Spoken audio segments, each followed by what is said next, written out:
hello guys good morning स्वागतम जनाइছোঁ মোৰ YouTube চেনেললৈ এতিয়া ৰাতিপুৱা হ'ল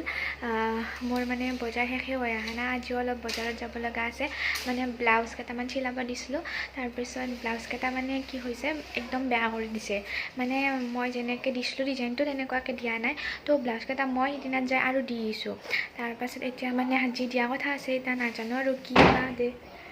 কি কৰি দিয়া নাজানো তো আজি যাই ব্লাউজ কেইটা লৈ আহিম আৰু মানে মোৰ মূৰত লোৱাখনো ল'ব আছে আৰু মানে কমাৰ বান্ধ ল'ব লগা আছে তো সেইখিনি গোটেইখিনি লৈ আহোঁ তো বিয়া আহি পালাকে আমাৰ ঘৰত মানে ৰবাৰ খুটা দিছে আৰু মানে আজি আহিছে মানে তুলি আৰু গাৰু এৰিয়া বনাবৰ কাৰণে আহিছে আজি তো বলকচোন মই আপোনালোকক দেখাই দিওঁ ৰবাৰ খুটাখিনিও দেখাই দিম আৰু তুলি বনাই আছে সেইখিনিও দেখাই দিম চাই থাকক ভিডিঅ'টো আৰু ভিডিঅ'টো সম্পূৰ্ণকৈ চাব ভিডিঅ'টো ভাল লাগিলে like comment share and subscribe কৰি দিব বলক তেনেহ'লে আজি ভিডিঅ'টো আৰম্ভ কৰোঁ গোটেই দিনটো কি কৰোঁ দেখাই যাম এতিয়া প্ৰায় চাৰে 11টা হ'লে তো বজাৰতো যাব লগা আছে কাপোৰ অলপ ঠিক কৰিব লগা আছে চবখিনি কৰি মেলি আকৌ লগ পাইছোঁ এতিয়া বলক সেইখিনি দেখাই দিওঁ আমাৰ মানে ঘৰৰো এইবিলাক টচক মানে এইবিলাক বিচনাত তুলি থৈছে যে টচকবিলাক মানে বনাব দিছে আৰু এইবিলাক চব মানে উলট পালট হৈ আছে চব মানে টচক বনাব দিছে তো বলক মই আপোনালোকক দেখাই দিওঁ মোৰ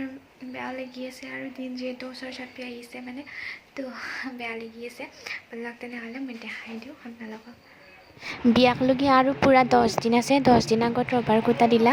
ৰবাৰ খুটা পৰিল মানে আৰু দিন চাপিও আহিল যাবৰ হ'ল মাৰ ঘৰৰ পৰা আৰু এয়া বনাইছে তুলি মোৰ যোনখন ডাঙৰ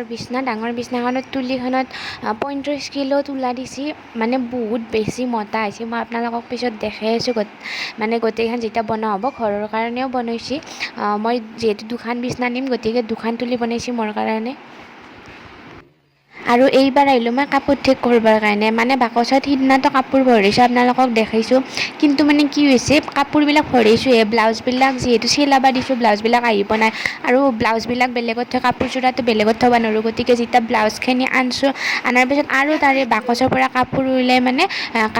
কাপোৰৰ লগত একেলগে মেখেলা চাদৰৰ লগত মানে ব্লাউজটো একেলগে দিছোঁ আৰু থৈ সেনেকৈ মানে বেছি কাম হৈ গৈছে গতিকে সেইগিলাখনে কৰি আছোঁ আৰু আইতেও যিহেতু একযোৰ দুইযোৰকৈ কাপোৰ বই দি আছে গতিকে মানে যিদিনাই কাপোৰযোৰ মোৰ হাতত দিছে সিদিনা আকৌ বাকচ খুলি মানে কাপোৰযোৰ থৈছোঁ তেনেকুৱাই কৰি আছোঁ আৰু এইবিলাক মানে এটা কামকে বহুতবাৰ কৰিব লগা হৈছে আৰু গাইজ মই এতিয়া ঘৰতে মেনিকিউৰ আৰু পেডিকিউৰ কৰিম এই বাল্টিঙত গৰম পানী লৈ লৈছোঁ আৰু ইয়াত নিমখ লৈছোঁ চেম্পু পেকেট আৰু নেমু টেঙা লৈছোঁ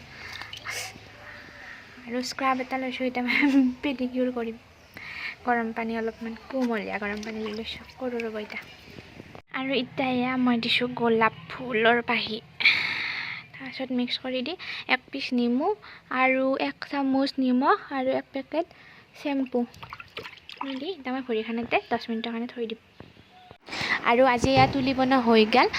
প্ৰথমখন হ'ল মোৰ ডাঙৰ বিচনাখনৰ তুলি তাতে আছে 35 কিলো আৰু ছেকেণ্ডখন হ'ল আমাৰ ঘৰৰ কাৰণে সেইখনত 25 কিলো আছে আৰু লাষ্টৰখন মোৰ ছিংগল বিচনাখনৰ তুলি সেইখনত আছে 20 কিলো তো আজিৰ ভিডিঅ' এইখিনি আছিল ভিডিঅ'টো চাই কেনে পালে কমেণ্ট কৰি জনাব ভাল লাগিলে লাইক শ্বেয়াৰ কৰি দিব আজিলৈ আহিছোঁ বাই বাই কালি আকৌ এটা নতুন ভিডিঅ'ৰ সৈতে লগ পাম